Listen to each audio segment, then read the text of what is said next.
وحده لا شريك له وأشهد أن سيدنا ومولانا محمدا عبده ورسوله أما بعد فأعوذ بالله من الشيطان الرجيم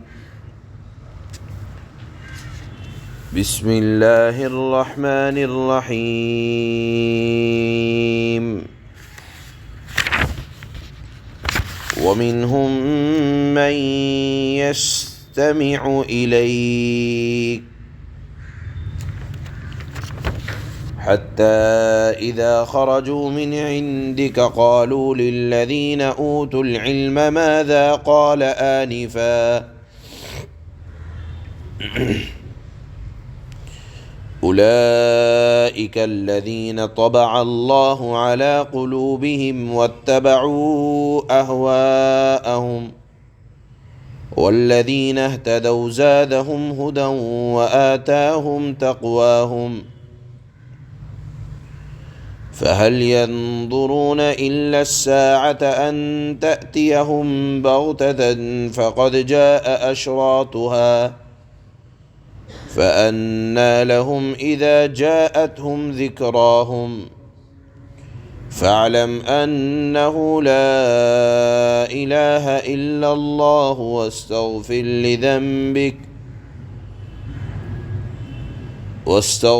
لذنبك وللمؤمنين والمؤمنات والله يعلم متقلبكم ومثواكم صدق اللہ مولانا العلی العظیم۔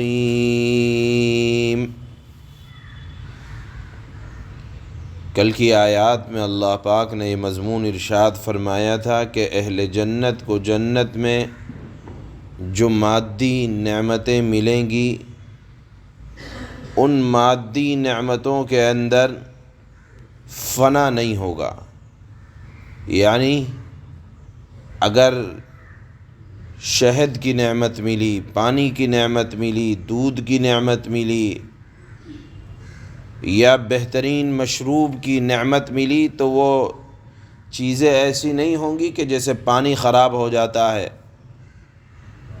شہد خراب ہو جاتا ہے، اس کے اندر گدلا پن آ جاتا ہے، گاد بیٹھ جاتی ہے، دودھ خراب ہو جاتا ہے، فنا نہیں ہوگا۔ وہاں کی نعمتوں کے اندر خراب ہونے کا مادہ نہیں ہوگا۔ یہ تو ہوئی مادی نعمتیں، اور روحانی نعمتیں بھی میسر ہوں گی کہ اللہ کی طرف سے مغفرت بھی ہوگی، اللہ کی طرف سے روحانی نعمت رحمت کی شکل میں بھی نازل ہوگی۔ اسی طرح اللہ نے یہ فرمایا تھا کہ کل کی آیات میں جو لوگ جہنمی ہوں گے ان کو پینے کے لیے جو مشروب دیا جائے گا ایسا گرم ہوگا کہ وہ مشروب، پانی پینے کی چیزیں اتڑیوں کے ٹکڑے ٹکڑے کر دے گا۔ اللہ نے فرمایا آج کی آیات میں کہ ان کافروں کے مقابلے میں اور اہل ایمان کے درمیان ایک گروہ اور ہے۔ وہ کون ہے؟ اس گروہ کا نام ہے منافق۔ اللہ نے آج کی آیت میں ایسے ہی منافقوں کا ذکر فرمایا ہے جو بظاہر رسول اللہ صلی اللہ علیہ وسلم کی مجلس میں آیا کرتے تھے، بیٹھا کرتے تھے، آپ کی بات کو سنتے تھے، مگر نہ دلی توجہ، نہ سمجھ، نہ اعتقاد، نہ یقین۔ یہ گو آپ کی مجلس میں آتے تھے، بیٹھتے تھے، مگر ان کے دلوں میں رسول اللہ صلی اللہ علیہ وسلم کی عظمت اور عزت نہیں ہوا کرتی تھی۔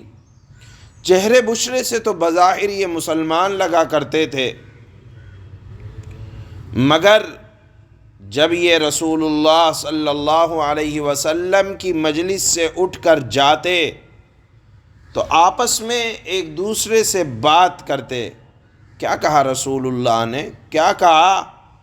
گویا کہ یہ تصور دیا کرتے تھے کہ رسول اللہ صلی اللہ علیہ وسلم کی بات سننے کے لائق ہی نہیں ہے، آپ کی بات کو پانی نہ دیا جائے. گویا کہ بیٹھے بھی، بات بھی سنی، لیکن بعد میں جب مجلس ختم ہو گئی تو آپس میں ایک دوسرے سے رسول اللہ صلی اللہ علیہ وسلم کی حقارت، العیاذ باللہ، آپ کو نیچا دکھلانے کے لیے یہ کہا کرتے تھے کہ کیا کہا؟ یہ تصور دینے کے لیے کہ آپ کی بات لائق توجہ یا دھیان دینے کی نہیں ہے.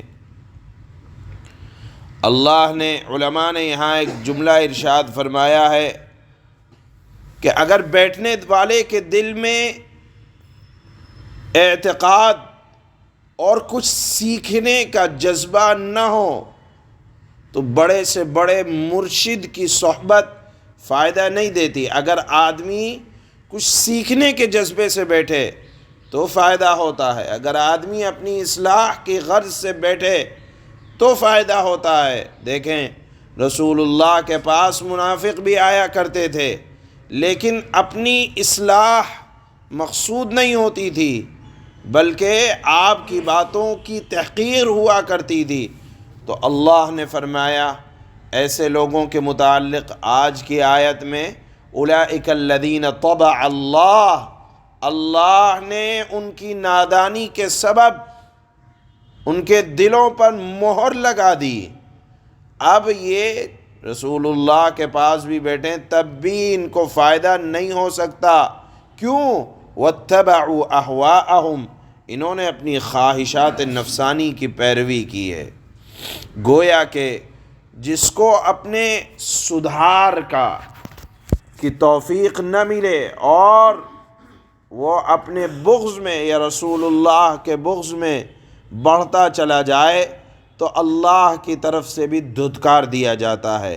لہذا آدمی کو ہر وقت، ہر لمحہ اپنی ہدایت کی فکر ہونی چاہیے. اور اللہ نے فرمایا والذین اہتدوا زادہم ھدی وآتاہم تقواہم، اور جو لوگ ہدایت کی فکر کرتے ہیں، بڑے لوگوں کے پاس جا کر، رسول اللہ کے پاس جا کر کچھ سیکھنا چاہتے ہیں، سمجھنا چاہتے ہیں، اپنی اصلاح چاہتے ہیں، تو اللہ کیا کرتے ہیں؟ زادہم ھدی، اللہ ان کی ہدایت کو بڑھا دیتے ہیں. یعنی وہ ہدایت پر جلدی قریب آ جاتے ہیں. جو سمجھنا چاہتا ہے، سیکھنا چاہتا ہے، اللہ اس کی مدد کرتے ہیں. اور سب سے بڑی بات وآتاہم تقواہم، اللہ ان کو تقوی کی توفیق دیتا ہے. معلوم یہ ہوا کہ جو سیکھنا چاہے، ہمت کرنا چاہے، اللہ کی طرف سے مدد آتی ہے. اور جو سیکھنا نہ چاہے، آ کر بیٹھے اس وجہ سے کہ مجھے کمیاں تلاش کرنی ہیں، تو اللہ ایسے لوگوں کے دلوں پر منافقت کی مہر لگا دیا کرتے ہیں. اللہ نے یہ مضمون آج ارشاد فرمایا ہے. لہذا کمیوں پر نہیں، خوبیوں پر نظر ہونی چاہیے اور اپنی اصلاح کی فکر ہونی چاہیے. اللہ نے فرمایا کہ ایسے منافقوں کو کس چیز کا انتظار ہے؟ بس اگر رہ گیا انتظار تو اس بات کا کہ ان کے اوپر قیامت اچانک آ جائے،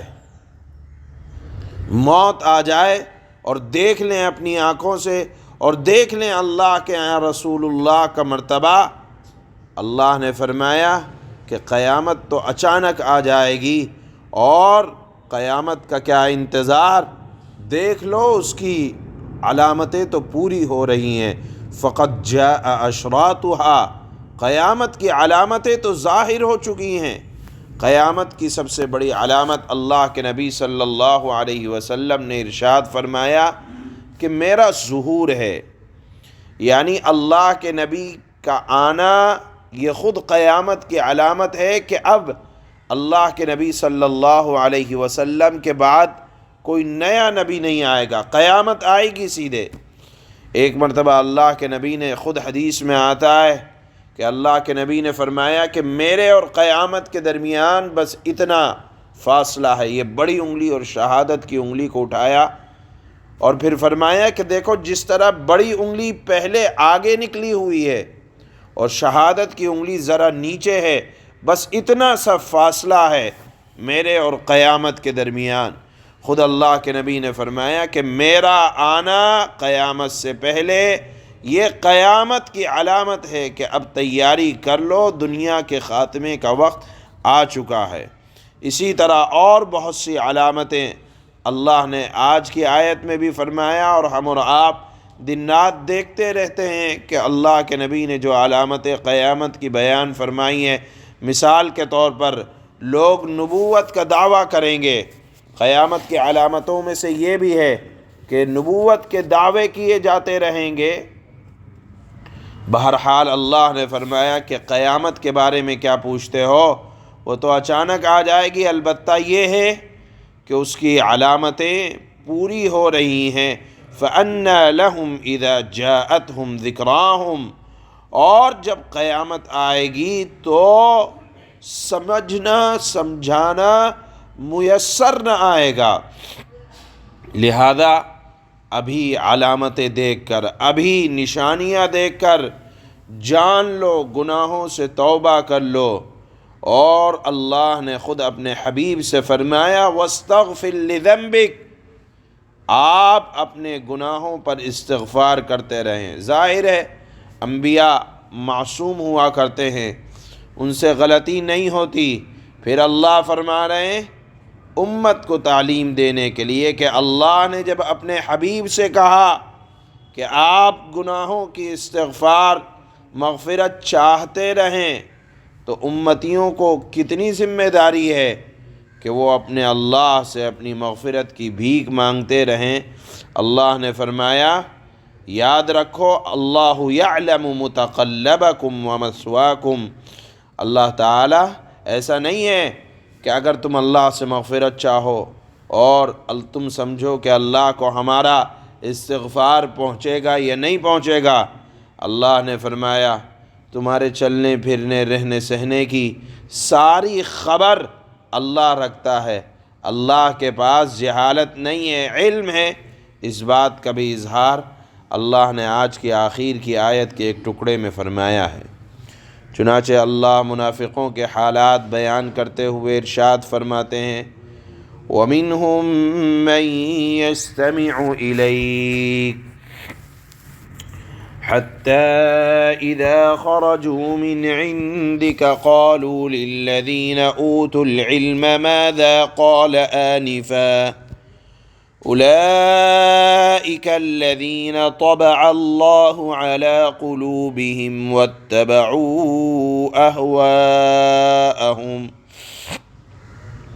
اور اے پیغمبر ان میں سے کچھ لوگ وہ ہیں جو تمہاری باتیں کانوں سے تو سنتے ہیں، لیکن جب آپ کے پاس سے نکل کر جاتے ہیں تو جنہیں علم عطا ہوا ان سے پوچھتے ہیں کہ ابھی ابھی آپ صلی اللہ علیہ وسلم نے کیا کہا تھا۔ گویا کہ مقصود یہ ہوتا ہے کہ ان کا پوچھنے کا سوال کرنے کا مطلب یہ ہوتا ہے، مقصود یہ ہوتا ہے کہ رسول اللہ کی بات سننے لائق، توجہ دینے کے لائق نہیں ہے۔ یہ منافقوں کی حرکت ہوا کرتی تھی۔ اللہ نے فرمایا اے اس طرح کے سوال کرنے والے وہ لوگ ہیں جن کے دلوں پر اللہ نے مہر لگا دی ہے اور جو اپنی نفسانی خواہشات کے پیچھے لگ گئے ہیں۔ ام حسب الذین والذین اہتدوا زادہم ھدی وآتاہم تقواہم، اور جن لوگوں نے سچائی کا، ہدایت کا راستہ اختیار کیا، اللہ نے انہیں ہدایت میں اور ترقی دی ہے اور انہیں ان کے حصے کا تقوی عطا فرمایا ہے۔ جو اپنے لیے سیدھی راہ طلب کرتا ہے اللہ اس کی مدد ضرور کرتا ہے۔ فهل ينظرون إلا الساعة أن تأتيهم بغتة فقد جاء أشراطها فأنى لهم إذا جاءتهم ذكراهم۔ اب یہ نافرمان لوگ قیامت ہی کا انتظار کر رہے ہیں کہ اچانک ان پر آ پڑے۔ اگر ایسا ہے، قیامت کا انتظار کر رہے ہو تو جان لو قیامت کی علامتیں تو آ چکی ہیں، پھر جب وہ قیامت آ ہی جائے گی تو اس وقت ان کے لیے نصیحت ماننے کا موقع کہاں سے آئے گا۔ اور حدیث میں آتا ہے جب کسی کی موت آتی ہے تو اس کی قیامت تو آ گئی۔ اسی وجہ سے کہا جاتا ہے کہ جب موت کا فرشتہ آ گیا، روح نکلنے لگی اور اب زبان نے ساتھ دینا چھوڑ دیا تو اس وقت کبھی ایمان قابل قبول نہیں ہوتا، یا اگر آخرت کے مناظر کو دیکھ کر ایمان کو قبول کیا جائے تو قابل قبول نہیں۔ یہ تو فرعون بھی چاہ رہا تھا ایمان کو قبول کرنا، جب اس نے اپنا ٹھکانہ دیکھ لیا تو اس وقت کے ایمان کا اعتبار نہیں ہے۔ اللہ نے فرمایا فَأَنَّى لَهُمْ إِذَا جَاءَتْهُمْ ذِكْرَاهُمْ، جب دیکھ لو گے اپنا ٹھکانہ تو اس وقت ان کے لیے نصیحت ماننے کا موقع کہاں سے آئے گا۔ فَاعْلَمْ أَنَّهُ لَا إِلَٰهَ إِلَّا اللَّهُ وَاسْتَغْفِرْ لِذَنبِكَ وَلِلْمُؤْمِنِينَ وَالْمُؤْمِنَاتِ وَاللَّهُ يَعْلَمُ مُتَقَلَّبَكُمْ وَمَثْوَاكُمْ۔ لہذا اے پیغمبر یقین جانیں کہ اللہ کے سوا کوئی عبادت کے لائق نہیں، اور اپنے قصور پر بھی آپ بخشش کی دعائیں مانگتے رہو، اور مسلمان مردوں اور عورتوں کی بھی بخشش کی دعائیں مانگتے رہیں، اور اللہ تم سب کی نقل و حرکت اور تمہاری قیام گاہ کو اللہ خوب جانتا ہے۔ سبحان اللہ، سبحانک اللہ۔